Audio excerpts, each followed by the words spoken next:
Hey, this is Josh Thompson. Thanks again for listening. If this content is encouraging to you, it would mean the world to us if you would rate the podcast. Your rating will help more people find the show. You can also journey with us by subscribing to our channel. And if you share it on social media, please feel free to tag me and our guests. We appreciate when you share this podcast with those you know. We are believing it will continue to stoke the fire in people again. Special thank you to Landmark Coffee Roasters, a sponsor for this podcast. If you haven't tasted their coffee, you got to go check it out. They got the best beans in Southern California. Go to landmarkroasters.com. Type in promo code STOKEHOUSE to get 20% off. That's landmarkroasters.com. Special thank you to Ola Canvas, a sponsor for this podcast. They build super durable, high-quality clothing out of Costa Mesa, California. Ola Canvas is a small business of creators making some of my favorite clothing and products on the planet because they take time to build each piece and make it with high-quality material. Check them out at olacanvas.com. That's OLA canvas.com. Welcome to the Stokehouse. Time to get fired up. Yee! Ladies and gentlemen, we have the CEO of Claris Health in the Stokehouse, Talitha Phillips. Welcome to the show. Thank you. Talitha, I met you a long time ago. A guy in our church named Sean Malarkey recommended and said, you got to check out this amazing work that's taking place in Los Angeles. And when I found out what you guys were doing, we immediately jumped on board and we wanted to help and support. And the church has been doing that, for a long time. But the stories, the tenacity, the determination, the focus, the drive to push through LA and to do a work that I feel is already aligned with the Lord Jesus, already aligned with the gospel. It's so easy to get on board and support you guys and love you guys. And I just want to honor you. You're doing amazing work in this city, and it's exciting to have you on the show again. Thank you. So you, Dave just said, and you just said 50 years of Claris is happy now. Now, you haven't been doing it 50 years. No, but almost. But you've been doing it for? 25. 25 years. Amazing. Yeah. And you were how old when we started? 23. Sorry, I'm not supposed to do that. Dave, you can cut that if you want to. No, everybody on the show loves it. So they kind of heard it, but they didn't heard it because I cut it off. So anyways, you have to figure it out. Okay, you have to figure it out. Yeah, 23. Wow, amazing. So, okay, so 25. Yes. Still young, still charging, still doing amazing stuff. Wow, 25 years of focus and pushing through and trying to build really a movement of helping women in this city. And you guys have done it. It's not you're trying to do it. You guys have done it. Like you've actually done it. Yeah. You're doing it. But 50-year celebration this year. Yeah. 2026. 2026, 1976. Wow. Started as a little hotline. Amazing. Santa Monica. Okay, in Santa Monica. Yeah. And you guys you were talking about on the verge of trying to establish an actual footprint in the city. You guys are on the verge or already doing it? We are in the middle of the biggest by 10x thing we've ever done. Amazing. And it all came out of a strategic planning session in 2020, the height of COVID, on a rooftop in Santa Monica when it started, and the board and senior staff getting together. And for years, our team kept talking about their dream. And, they used to say, oh, it's like a strip mall where you could walk into all these doors and get all the services that you needed to all in one place. Feel like you're fully, that wraparound care. And so, it's interesting, being the CEO, I think some people think that, the CEO drives the vision. But I think the thing I love about Claris is, no, the team drives the vision, right? The leadership, meaning those who are serving, it doesn't matter what your title is, but this dream actually came from people who are, around me and, and who are really looking in the eyes of those who are coming through our doors and hearing for years and years and years, they may come to us for a pregnancy, but when they leave our doors, there's housing, there's employment, there's childcare, there's domestic violence, there's substance use. Wow. And so we can't, in 50 years, we've grown pretty wide, probably wider than, a lot of organizations. And, but then at some point you're like, wait, that's mission creep. We can't do substance use. We can't do. So, what was birthed was this idea of what if we actually don't do it, but what if we build and bring others who are doing it under one roof, but make it a community center feel. So it's not, and then what has grown since 2020, I mean, we started with like feasibility study. Could we do this? Should we do this? Would people support us doing this? And now we bought a property. We demoed the grounds. So Amazing. it's a dirt lot. It's Wow. in Inglewood. It's in Inglewood. It's in Wow. Inglewood, which Awesome. is not where we originally thought we'd be, but now it feels very providential being there. So we're at Manchester and Crenshaw, Awesome. one of the busiest bus stops in Wow. the city. Wow. And, you know, we have partners who've joined. But what I love, what came out of this is this conviction that we are not supposed to be the face of all of this, but that this really should be something unique for the city. So it's not going to be called Claris. It's going to be called Clarity Together. So Claris means clarity. And that's really our goal in the lives that we work with, that they would walk away, that heaviness, the darkness, the confusion is replaced with clarity and brightness. And so the idea of doing it together with others in the city. So we are funding it, building it. We will be in the DNA of the campus, but we're inviting others in. So there'll be tenants and then there's just fun things like when you walk in, you'll walk into a coffee shop lobby. Nice. It's a coffee shop that has a give back model. They Love give to efforts of anti-trafficking efforts amazing. and employ some survivors and job training. And they actually serve Talitha coffee. Nice. Okay. Funny coincidence. But yeah. So I can get a Talitha cup of Joe. You can get a Talitha, maybe even a hat. I mean, I have never seen anything with my name. Talitha hat. Let's Sticker. go. I'll wear it. We'll rock it on here. Come on. But from the concept of, you know, Mark 5, where Jesus says, Talitha cum, little girl arise. So their idea of using, you know, this as an opportunity for people to arise. So cool. Be called who they really are. So coffee shop lobby, and then we're going to have daycare, so you can drop your child off for 2 hours or so while you access any service in the campus. A store for, you know, what we already do, which is diapers, wipes, clothes, but also a section for interviewing. If you have a job interview, you can come and pick out an outfit. And then in the back, there'll be a basketball court and playground. Oh, I love it. So people can hang and play and, you know, make it a real community-centered feel. And then Claris will move into the first floor, so we'll have space. And then we have other tenants that'll be in there too. It's really amazing to try and love and serve everybody right where they're at. And you just don't see organizations, you know, really going after it with that kind of vision.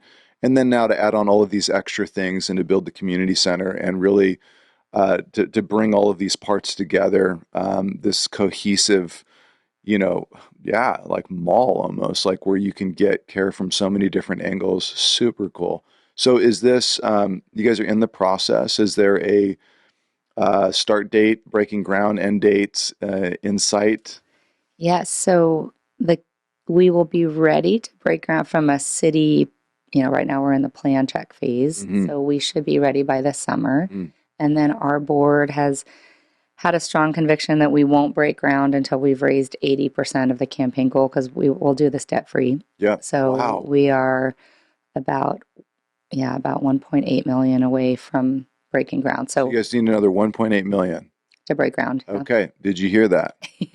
She needs another 1.8 million if you're listening to break ground. To break ground. And some of you can write that check right now. So maybe that's the Lord. Oh, Yeah. In Jesus' name. Be amazing. But yeah, so the plan would be to break ground this summer, and then it'll be about a 12 to 15 month build. So we're hoping to open ribbon cutting in January of 28. Amazing. So, yeah. And then 2028, is that right? Yeah. So is that Olympics time? Yes.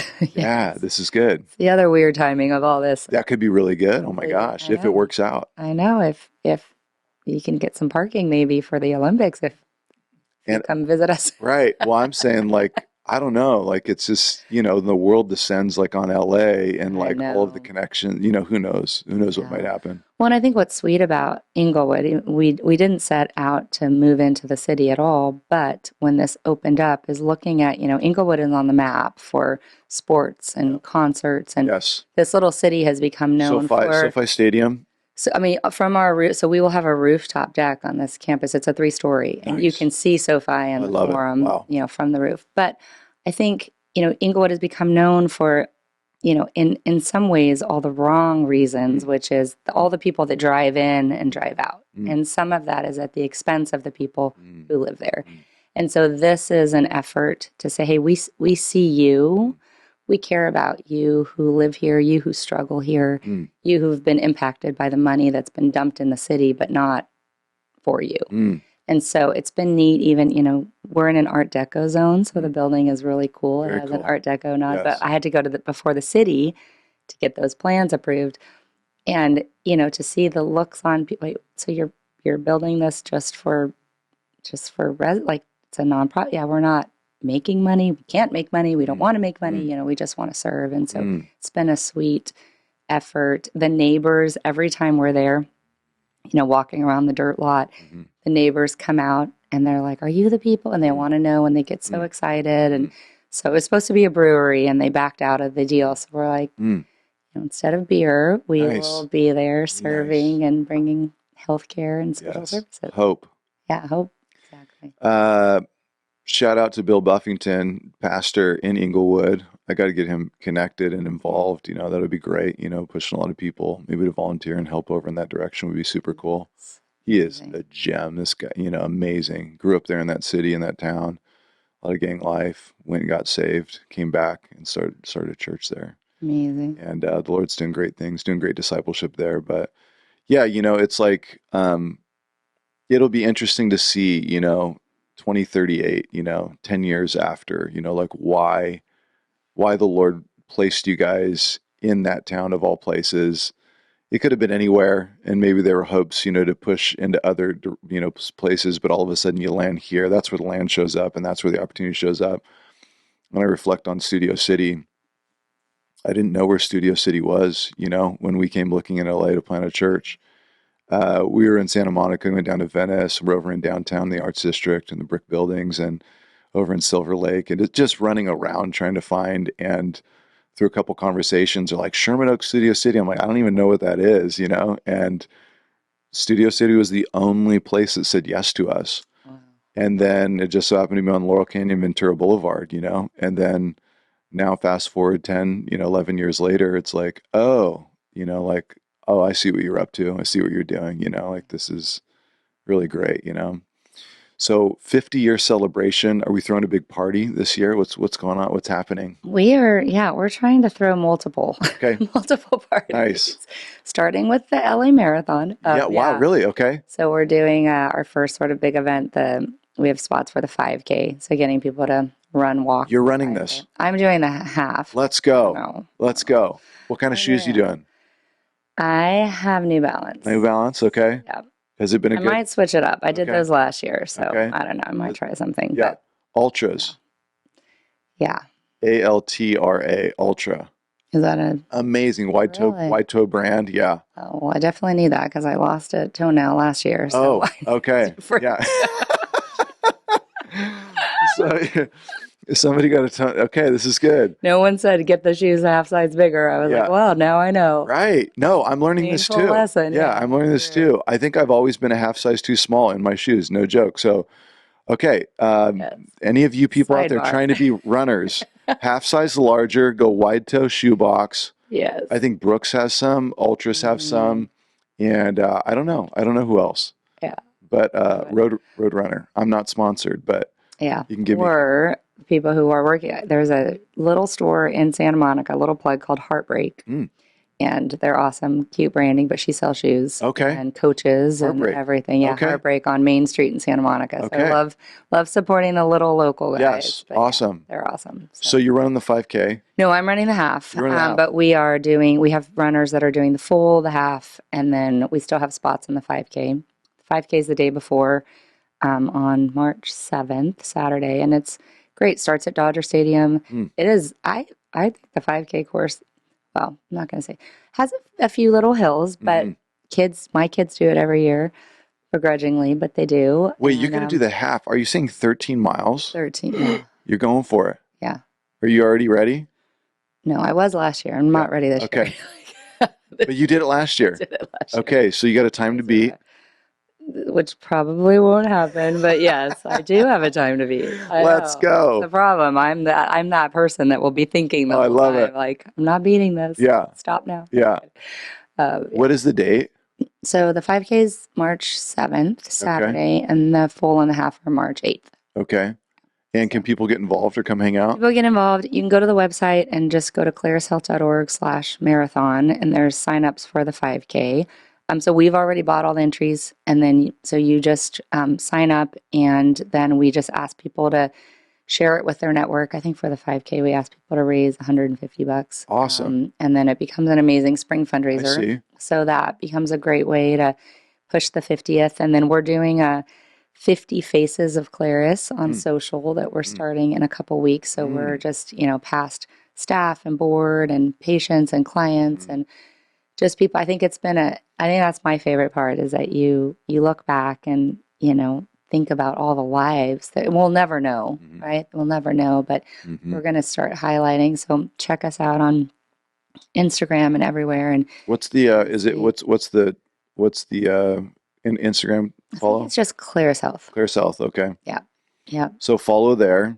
Follow there. You get to see a lot of the stories you guys are going to be putting out. A lot of the stories. Yeah. And then, getting volunteering, we're doing an open house. So you can see it all on the website. And then it'll all sort of culminate at our annual fundraising gala, which is October 17th this year at Skirball. Okay. I need to get there. Center. You do. Give me. It's such on air. I'm sorry. It really is a great event. I think I've done one for sure, maybe two, but they're absolutely amazing. Yeah. They're really, the nights are really special. It's really great. So, and this year we're bringing back a lot of people from the past. So it'll be fun. And people from the past, like you said, is that staff, volunteers, stories of people who have come through Claris? Yeah, exactly. So our event is very story driven. We don't have, sometimes we'll have like maybe a celebrity MC, but they do the least amount of talking because we really want to elevate the people whose lives have been changed. So you can see any of our past galas too on YouTube. We have had, comedians like Angela Johnson who've MC'd, and this year we had a great guy named Hunter Parrish who was on Broadway. So lots of different, but the highlight of the night is always just the lives changed. Stories of people who've been there, but I think people think that's like, oh, that must be who they see. But then you come to the gala and you're like, oh, wow, there's a dad who was in prison, got out of prison, needed support, anger management, came to Claris for anger management classes, or all these unique stories where it really is more family care, that we are really about preserving and reunifying families. And when we grasped that and realized, sure, medical is a component, mental health is a component, support, but ultimately we're in the business, the service of just helping families thrive and making sure that these kids that are born into healthy homes and they can stay there. And so we launched a whole program in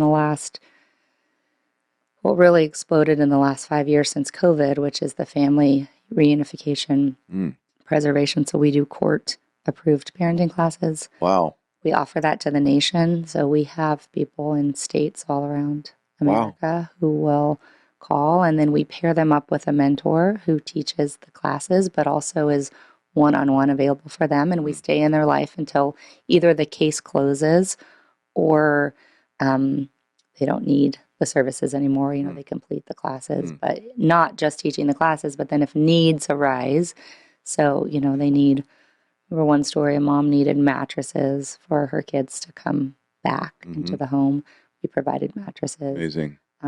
Sometimes we do the classes and they don't reunify, but they have more contact and visits, and that's still the goal. Yeah.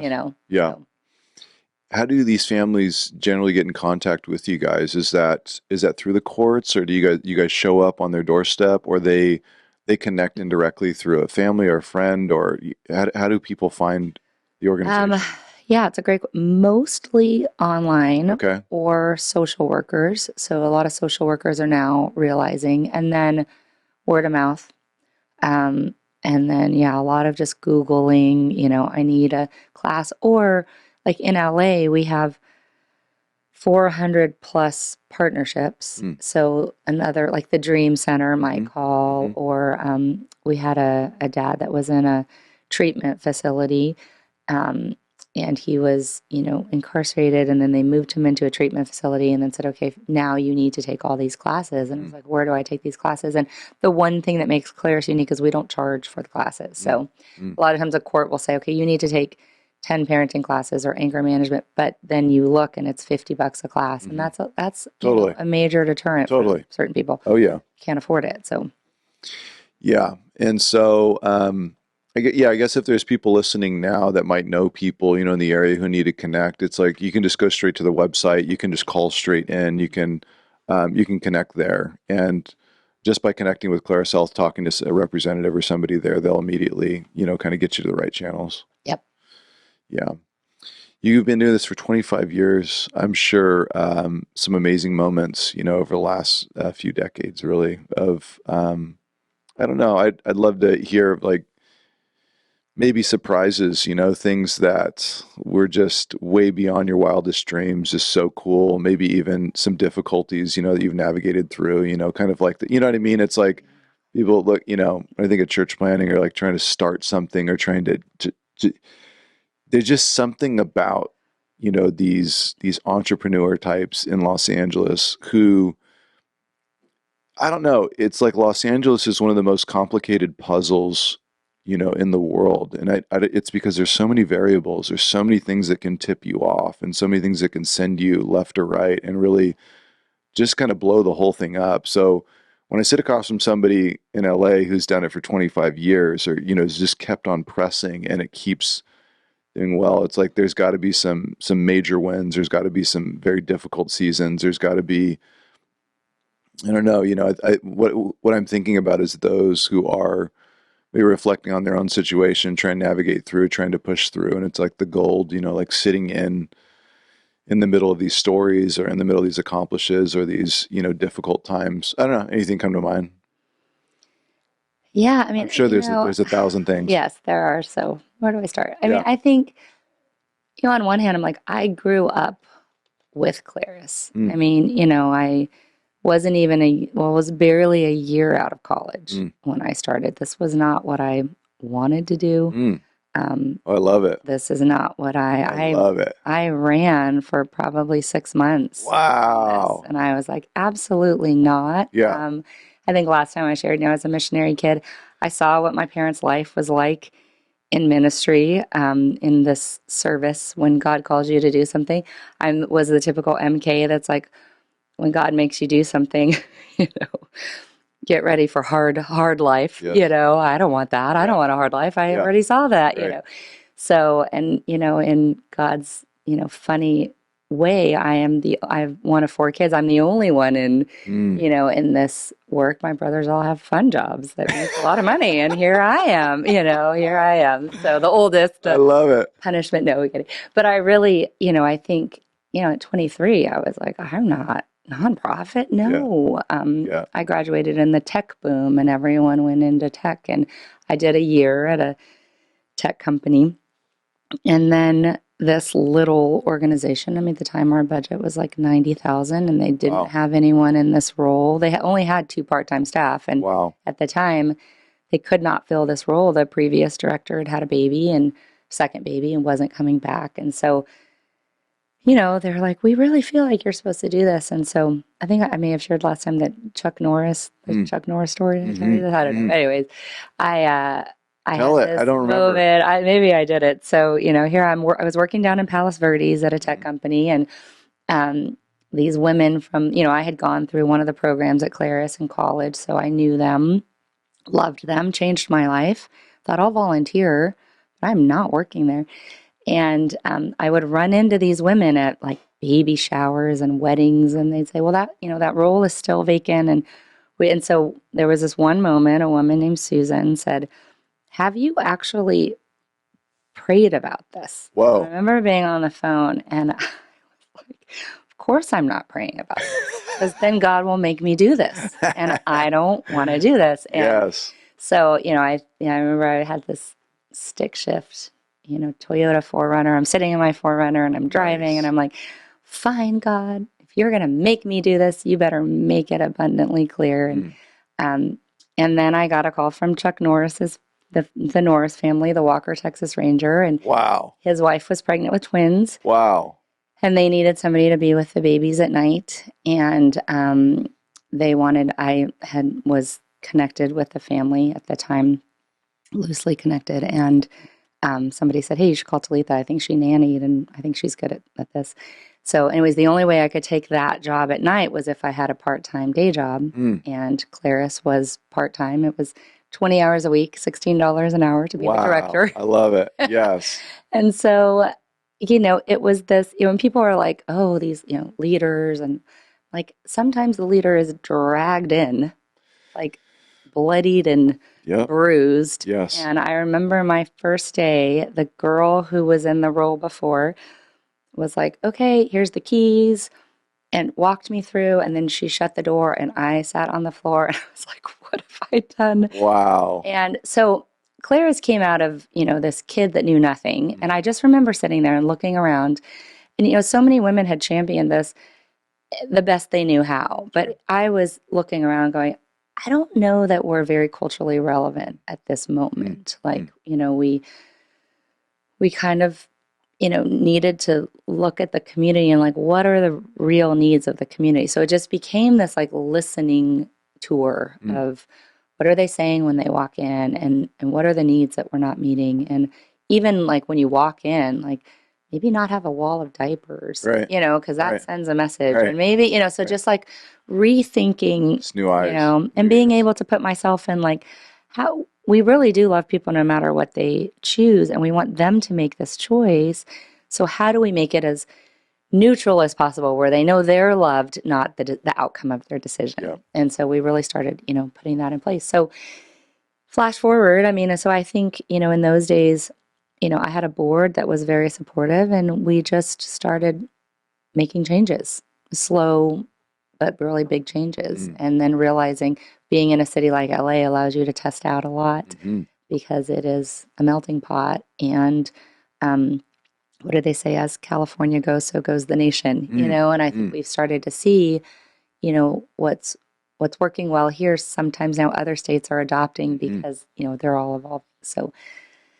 So yeah. So then, when I think 25 years, I'm like, yes, my own life is one big story, but then there's also all these people that I've been so blessed to meet along the way. And some are my dearest friends now, people who have mentored me, I've mentored. And so, yeah, there are client stories that change your life forever. We lost one this last year. She died of breast cancer at, I think she had just turned 40, was very young. Wow. But she had lived with me Wow. when she was pregnant. Wow. I had a 1-year-old at the time, and she had chosen to place that baby for adoption. And so I got to see I remember, I was with her in the hospital when her son was born, and with her when we handed him to the family who adopted him.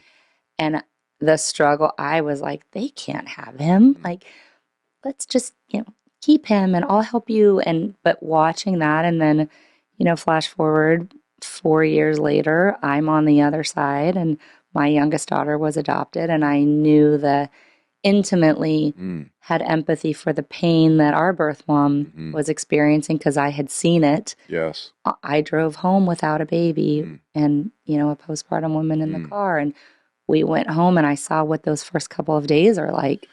Wow. To go home. And so I would have never known that. I don't even know that I would have adopted had I not seen that. So, there's stories like that. And then realizing her life continued to be very complicated, even though she tried so hard, and had another child. And I watched her, do her best in raising that child, how much she loved her child and still had struggles, and I think that's how my life is as a parent. I love my kids and still have struggles, and so it really unifies us.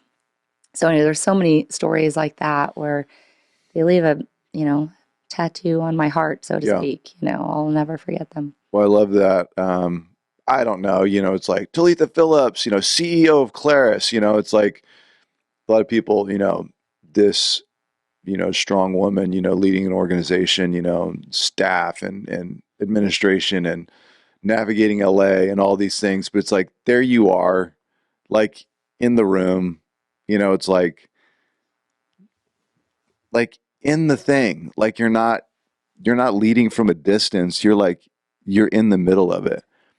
And it's like, I don't know. I had a flash of it's just so funny that it's not funny, but it's ironic that it's like I didn't want this thing, like I kind of tried to run away from it, it's like it's oftentimes the people who don't want it and are saying, I don't think I'm the person, like maybe I shouldn't do this, end up being called by God, put in the place to do it, and then just do unbelievable things. And that's the Bible, right? I mean, that's like Moses is like, I'm not your guy. I can't talk. I got a stuttering problem. Like, no, let Aaron speak for me. I can't do this. And he's like, no, you're my guy. You're going to part Red Seas. David's like, there's got to be another guy. It's like, no, I don't have any other sons. Look at my oldest boy, and you go, no, there's another one somewhere. Where is he? I got a shepherd boy in the field. He's definitely not the guy. Yeah. And he's the giant slayer. It's like God picks people, but I just love your heart in the matter, because it's like you can lead from a distance if you want to, but you for some reason keep getting your hands in the mud and you keep inserting yourself into these situations, and it brings forth, it's like the CEO flipping burgers, in the back and like trying to figure out the system and what's really going on in here, but I think your heart pulls you into it. You get lured in, it's like God tricked me into this whole game. I always say it I was going to Harvest with Greg Laurie, and I was just there, and I had a heart for the kids, and I was doing construction. I wanted to build homes and develop and do all that stuff. I love all of that. That's what I really wanted to do, make money and have fun with that thing. Yeah. And I got sucked in by those kids, those high school and college kids roped me in. And then it just led me on this journey. I didn't grow up thinking I wanted to be a pastor, but I love that your heart is pulled into this stuff. And what ends up happening is, the wisdom that you gain through experience and being on the inside there, it illuminates the heart and the mind to a degree that cannot come from a distance. You can't manage this stuff well from a distance. I really believe that might be both maybe the thing you bothered, like that we're bothered by, like that we get sucked in and trapped, by this stuff, and then we're in the middle of the mud and like we're navigating. It's like, are you kidding me, God? Like I'm in here, but that's the very gold, right? That ends up making you an amazing leader. Like you can sympathize with the people like in real time, and people know when you talk. It's like, no, Talitha's the real deal. Like she's actually in there and she's with these people and it's happening, and I think that's what sets you apart. Yeah. Yeah. I know when you're talking, it's funny. I think, you know, my kids are 13 and 18, and, everyone's like, oh, your mom's a CEO. And my kids are like, ew. What do you want to be when you grow up? Not a CEO, because they see what life is really like. They're like, I don't want to work that hard. Like, I don't want, but I think you get tricked in, and then God gives you what you need, but it's often through the challenges. So, I don't even feel, people are like, you're a CEO. I'm like, I'm not a real CEO. I'm like still like a fake. Like I'm still a fraud trying to figure all this out. Yeah. Because I don't. And when I go to these, like, oh, you go to these leadership, and I'm like, yeah, I don't compare to these guys. Like these are real CEOs. I just got fooled into this, and I just like people a lot. But then I look at what happened to my heart when I started. I cared about girls who were like me, and I'm like, gosh, if I can help another young woman who's in my shoes know that she's not alone and she doesn't have to make choices because she feels trapped, that's who I'm here. And then God's like, no. you also, what about him? And I'm like, oh yeah, gosh, he matters so much. And then what about their future kids? And then what about their family? And my heart grew to where I was like, we need to prevent this from happening. We need to be there in the trenches, and then we need to support after. That would have never happened if I had gotten an MBA and then sat down and said, how are we going to fix this organization? Totally. Because I came in and, so when you were like, what are the struggles? I mean, I think there's always is that you never arrive, Mm. And you're always misunderstood. Mm. The leader, there are times that you take the fall for things you didn't do. You have to be okay with people creating a narrative about you that may or may not be true because you can't always tell them the other side of the story. Mm. I think, I went, I think we shared, I went to German school. So I have a real high capacity bar, but some people feel like, oh, her expectations are too high. Mm. So I've had to learn how, but you're evolving as a leader but not everyone sees that, Right. so I think some of the hardest times are, in leadership you do is a lot of times you're alone and you're like, oh gosh. So you have the people that you can bring in and you can trust, but a lot of it you have to carry and you have to just be okay with can't make everybody happy, Yes. Internally or externally. It's true. And, there's a cost to leadership that you have to navigate and know that you're never alone because God is with you and leading you. Mm-hmm. But sometimes that's enough. Mm. It's always enough. But sometimes, there are seasons where he brings the people to hold up your hands. Yes. And there are seasons that you don't have a lot of that. Yes. Yeah. And so. We have a mutual friend, Tyler Wilson. He brought me to the first Claris event. And he owns a couple restaurants in LA. And I was just talking to him actually this morning on the way up. And I was telling him, like, Talitha's coming on, And Tyler, he's great because he jumped into the arts district, in his early 20s and started the restaurants. And now, some of the most successful restaurants, for a couple of decades in downtown LA and in Venice. And he's the guy who didn't get to go to school, to get the MBA, but just got in there, got after it with sheer grit and, just getting after it, like has built really some incredible stuff. And then he goes back to USC and they basically let him teach the class, the Master's in Business class, and are honoring him at the highest level because he's done the work. Yeah, I mean, it's like, and that is, it normally is the other way around, and oftentimes you don't get some of these real specific results until you go the reverse way through, and that is, I don't know. I believe both paths are great. There's success in both paths, but there is something about somebody just throwing themselves into something at a young age and getting after it, trusting God through the process. There's something about like you can learn how to run plumbing in a classroom, day and night, but it's not until you get on the job site with the old, salty guy who's been doing it for 30 years. And he's like, what are you doing? That's not how you do. Stop that. That is not how you do it. And let me show you. This is how but I read in the handbook, it's like, no, that's not how it actually works out here. Let me tell you the way it actually works. I think that, I don't know, you downplay some of it, Talitha, but it's like the 25 years and the wisdom, and the experience and all that you've gained over this time, just trying to navigate all this stuff. I would imagine, I mean, you already are, but pouring into, this next generation, you're not old. You're still young. You probably could still run for another 30 years if you wanted to easy, but what I'm saying is like, you know what I mean? Starting to dump that in the other direction because it's like you have it's the most valuable thing to find someone who is not just building business to make money in a city, but somebody who is building something that's meaningful and that can go on to last a long time. And then to take all of that and try and extract it and to give it to more people is so difficult to do and so hard to accomplish, especially in a city like Los Angeles. But it's like, I don't know, like I'm listening between the lines when I listen to you, because I hear endless stories. I hear like only you know the story. Yeah. Only you know the story.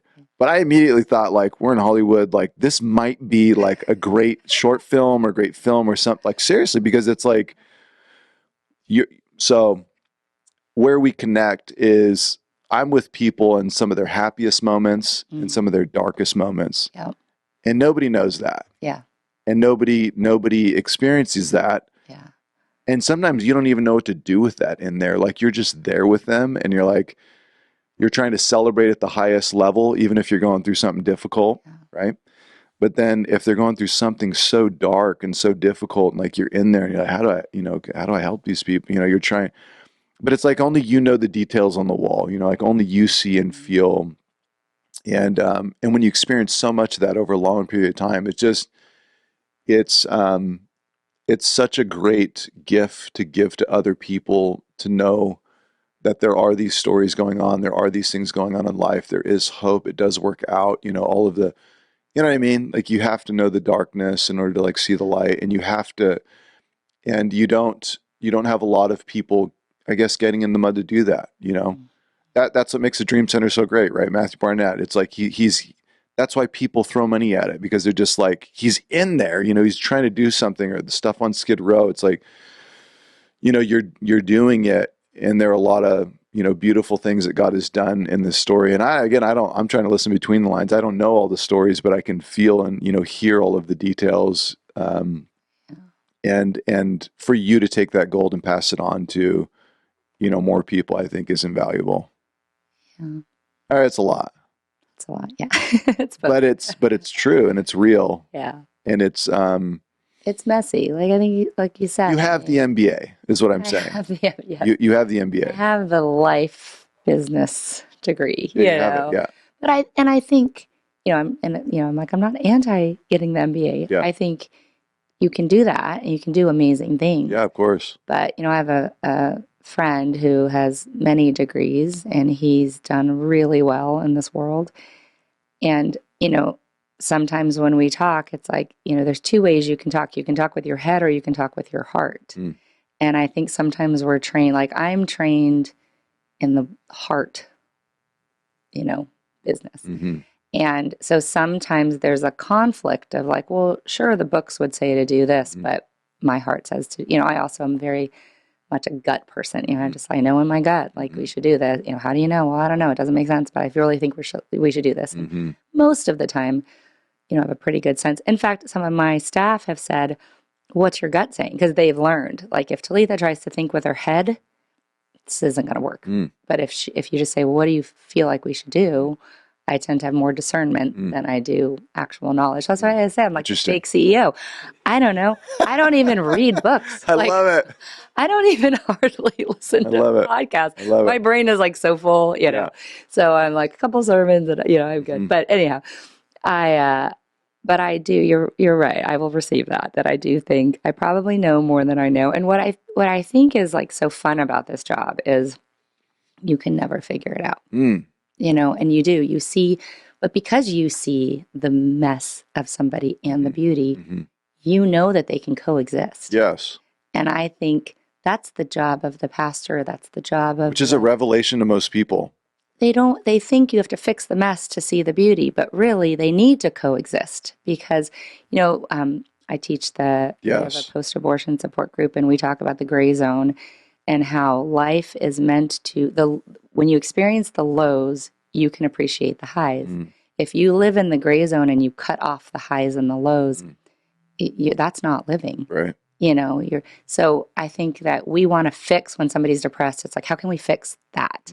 Instead of just saying, I'm so sorry. It sounds like, so we teach people, if somebody comes to you with an unexpected pregnancy, the first reaction is not to fix it, but to just say, oh my gosh, I'm so sorry you're dealing with this. It sounds like there's a lot. And then how are you feeling? Let them, you don't know. So good. And then how can I help?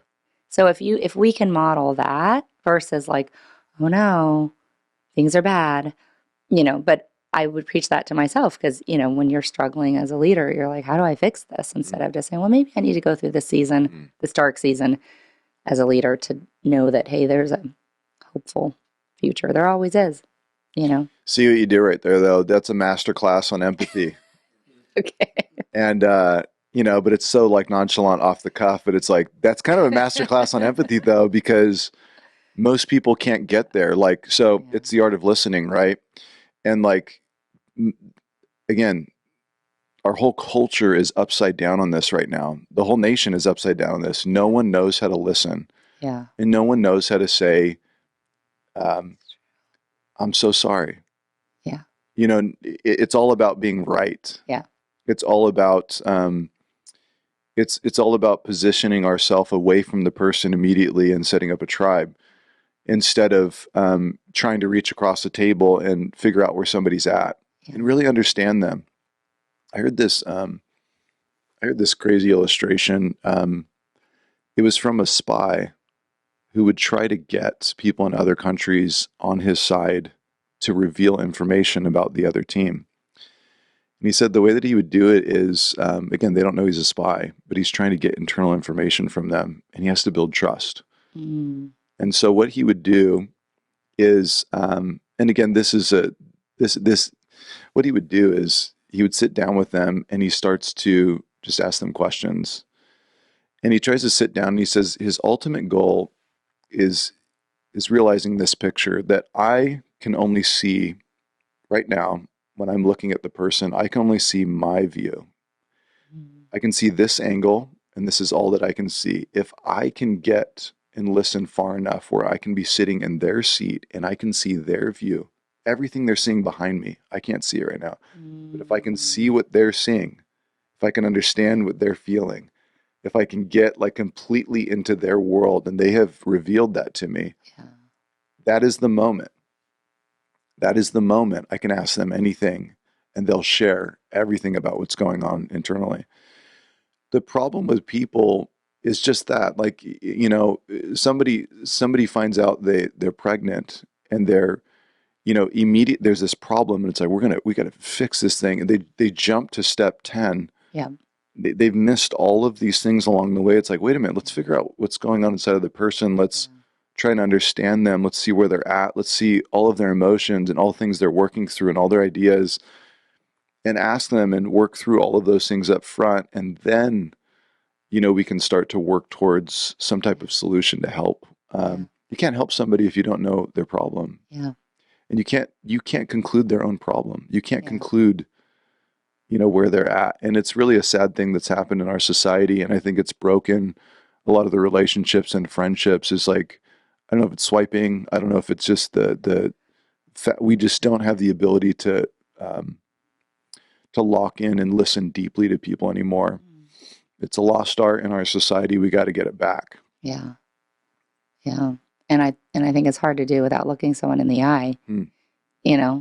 Text, it's really difficult to even hear, and any screens, you have to sit down and be like, tell me everything. As you were talking, I was thinking we have an employee who shared this story where years ago, a girl came in, she was pregnant, she was a foster youth, and she said in her mind, she was building the case worksheet of all the resources that she would need. And, you're young, you're in care. I'm sure she doesn't want to have the baby. And I'm sure, so she's building like, what resources can we give her? And then she just was quiet. And then she said, so tell me, how are you feeling? And she said, oh, I'm so excited about this baby. Wow. She said, why are you so excited? And she said, well, I don't have any family. And this will be my first family. Praise God. And then she said, so, how can I help you? And she said, I don't really need anything except maybe daycare. And she tells this story because she's like, had I jumped in and been like, you're 16, you're in care, I'm sure you're worried about housing. She didn't have any of those concerns. Right. Maybe they came later. Yes. But I thought it was such a good reminder for us and our team of just be quiet. And it's one thing when you're sitting in a counseling room and you're like, oh, I know I'm told to do this. But it's another when you're on the courtyard after church and somebody walks up and says, you know, this is what I'm going through, and I think our mind races faster than our heart to just say, oh my gosh, I think, there are so many stories of people that never even make it to Claris. I just have a phone call with them. And recently a referral came from a church, and, mom had married multiple kids, didn't know what she was going to do with a pregnancy, an adverse medical diagnosis. And I just sat there and it was like, I didn't know what to say. I don't specialize in, but, just to listen is something that I think people don't get. And then mine was like, what do you need help with? And it was like, oh, I'd love to talk to so-and-so. Well, I can make that happen. And, but I think just listening and not saying, well, I can't believe you would think this, or, but listening. When I heard her reasoning for the situation she's in, I could empathize with that. You're overwhelmed. This is a lot. You don't know what the future will be like. We've all been there, and if we listen, I think you can just replace like, oh, I felt that way once when I, whatever it is, it doesn't have to be pregnancy. So I think you're right. If we listen, we can get there. And really the deep listening is so important, like you said, whether it be face to face or on the phone. It's like we're not always just compiling information that's coming out of their mouth, but we're also, if you're listening deeply, you can compile things that they're not saying, or inflection in voice, or thing that they're alluding to, but don't really feel like they can say. And you can really, again, you can sense deeply what they're trying to get at or what they want. And then you can also help navigate them in directions that maybe they want to go, but they don't feel like they can say it. Yeah. They're nervous they don't, but you can never get there if you don't listen. You can never get there if you don't deeply connect with people. And man, it's like, I do, the hope for this generation is that we can get back to, real life, and real listening and real time together, and really helping each other, really getting into each other's lives and trying to figure out if everybody's okay, instead of all these, manuals, written on how to, it's like just getting in the mud and trying to help people, figuring out where they're at. And again, it's a lost art. It's like, I see it. Like, I'm shocked sometimes that I'll sit down with people over coffee, and like we're talking about life or whatever.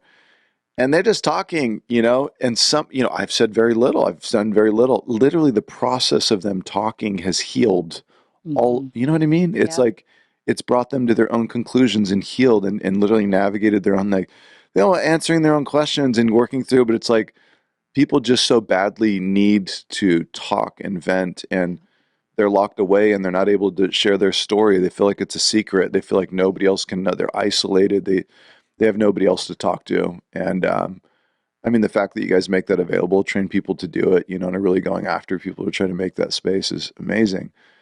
And I don't know. I think it's a major problem that I'm sensing in Los Angeles right now, and that is coming into the future, next generation. These kids, they just want somebody to really care about them, really listen to them, really get down on their level.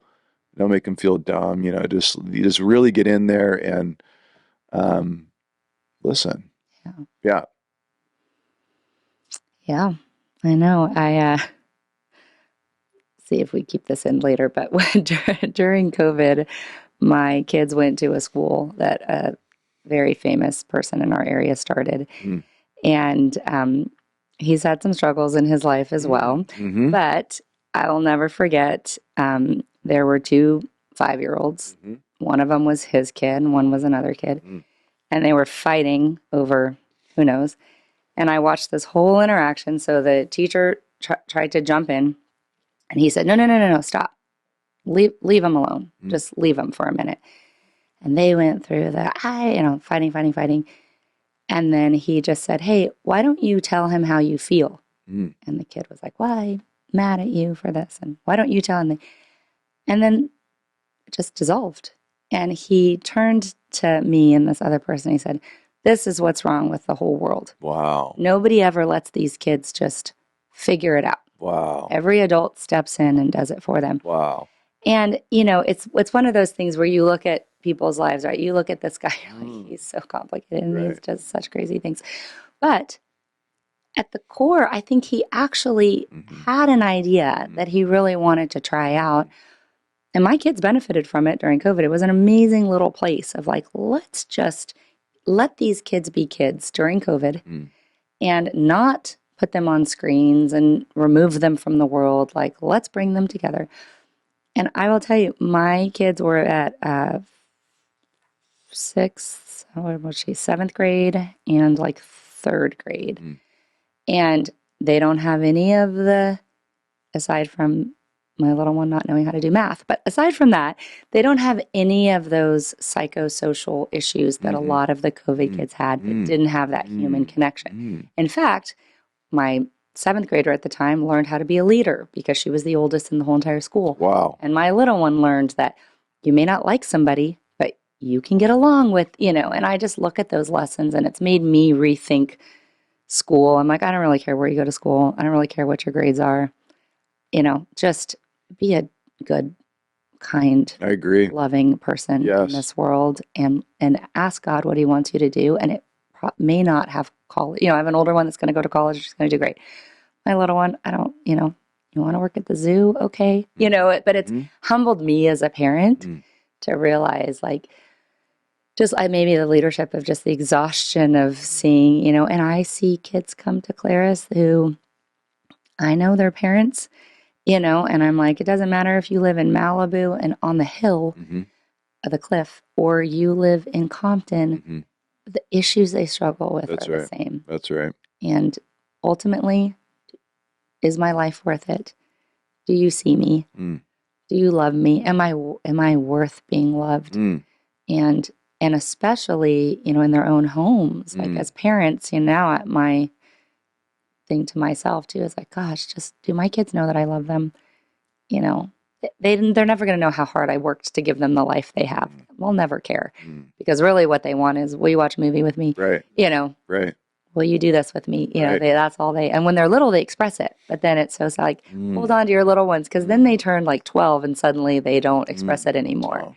And it's so sad. You have to be intentional about inserting yourself in their life. And when you're little, you're like, can I just get out of the bathroom? Can I go to the bathroom alone? And now I'm like, I wish I didn't go to the bathroom alone. Like I want them to want me all the time. And they don't. So, there's that window of like just perspective, just living in perspective. They just want to be seen, heard, and loved.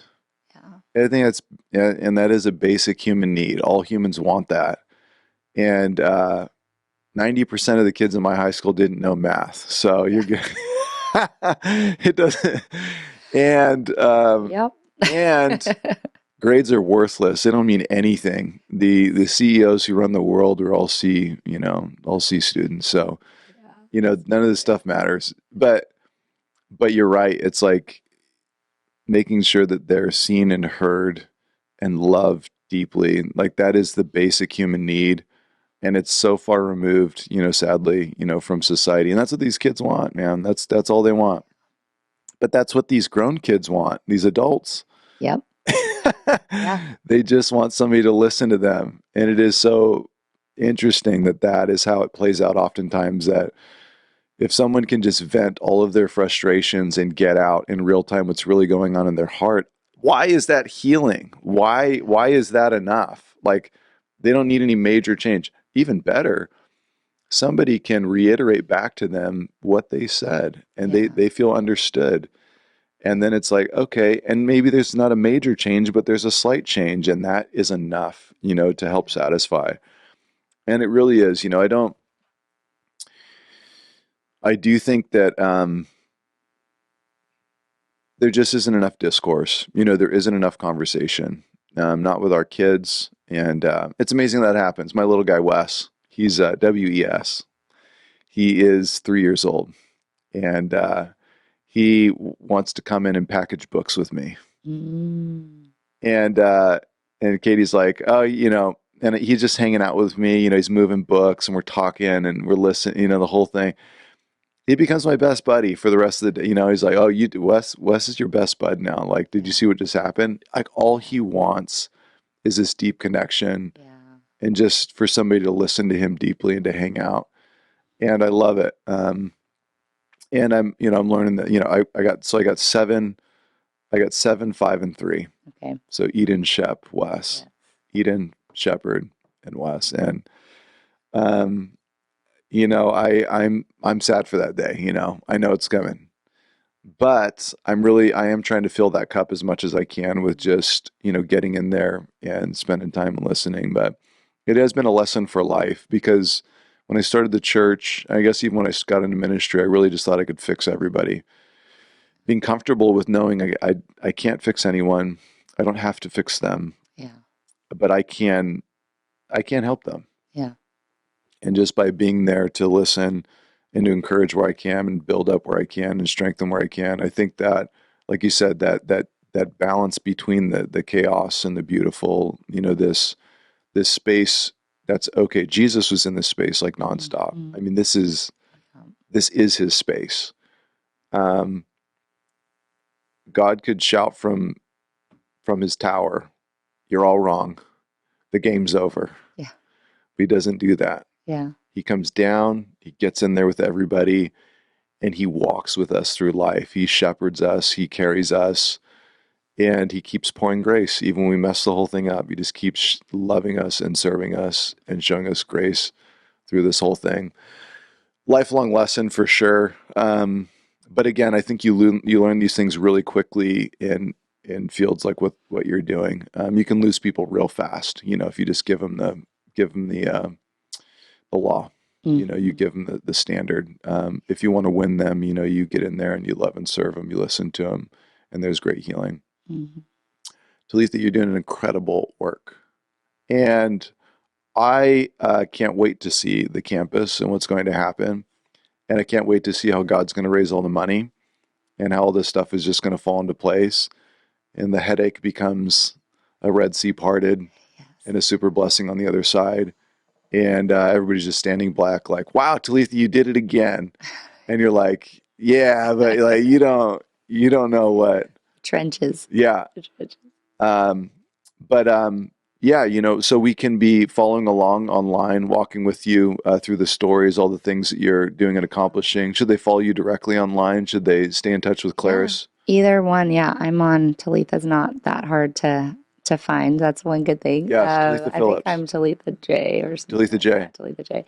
And then, follow Claris. And I'm excited to share the miracles that have happened in this campus project when it's done. I mean, we've already seen the most insane things happen.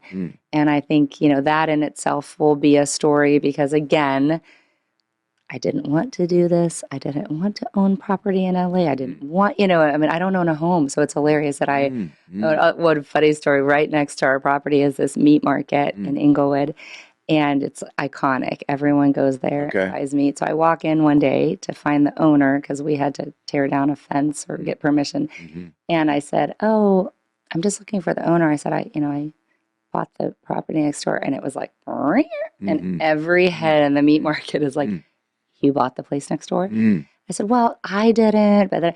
And it was just the cutest moment because they all come running and like, "Who are you and what are you doing?" Wow. And I just thought it's so the story that this will tell to the community of Inglewood and the people behind the scenes. I mean, it's interesting. We have all these naming opportunities, but our biggest donors are like, "Nope, we don't want any recognition. Wow. We don't want to know anything." Wow. But when we get to tell these stories of how, this little organization that never raised more than $2.5 million suddenly had a $27 million campaign and a leader that was like, "I don't want to do this, but I'll do it if you guys say we should do it." So anyways, that's the next maybe 2 more years when I come on again. You need to write a book. You need to write the book. Yes, in my spare time. But you can, my NBA book. Yes, your NBA book. Not NBA. And we want the film, right, Dave? Yes. We want the film. Yeah. We need the film. We need this story documented. We do need to. And just thank you guys. I mean, honestly, I think one of the greatest, and on this note, is when I was 23 and in my first week, the president of the board at the time, we were talking about churches, and she said, "Oh, and she meant this in the most sincere way, but don't bother with the churches. They don't support, they won't support and don't support what we do." And I, my personality, I was like, challenge accepted. It's like, oh, they don't? Well, they will, but no. Yes. And I was like, that's not acceptable. Like, you can't, why are we getting support from, the community, but not, so anyway, it has been the sweetest thing to me to see that the churches love what we do. And not all, I mean, obviously our church support is still small, but it's people like you guys who say, hey, we believe not just in what you're doing, but how you're doing it. And we want to pray and support and let you speak. And we trust you. Yeah. But we're just so grateful that there's people like you guys in the city who say, we'll get behind that. Yes. And, we'll trust you with our congregations and with our podcasts. Yes. So, so thank you guys. You're welcome. You're what's making it. You're welcome. The door's always open.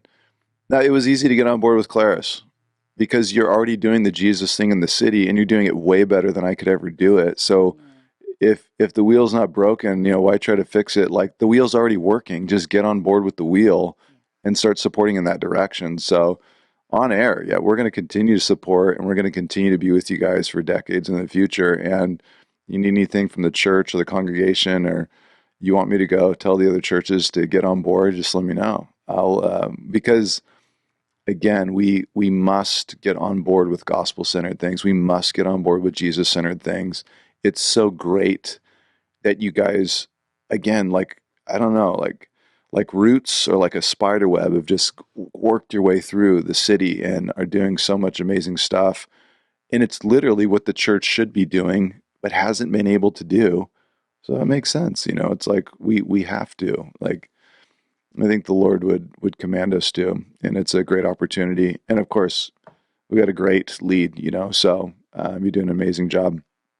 But Talitha Phillips, come on the show anytime and let us know what you need. And anybody listening on the show, please, jump on and follow Talitha and reach out and support and build up and encourage and help with whatever they need. And we're in full support. Thanks for coming on the show. Thanks. We'll see you soon. Bye. Hey, thanks so much for listening to the show today. We really appreciate you. And it would mean the world to us if you would like or subscribe, and you would write an honest review for us. It's one of the fastest ways to get the word out for us and to share it with others. And so if you don't like texting for a review, you can always voice to text. That's a fast way to write one and really help us rate the show and get it out to the world. Thank you so much for listening again. We hope it continues to bless you and encourage you each and every week, and of course, leave you stoked.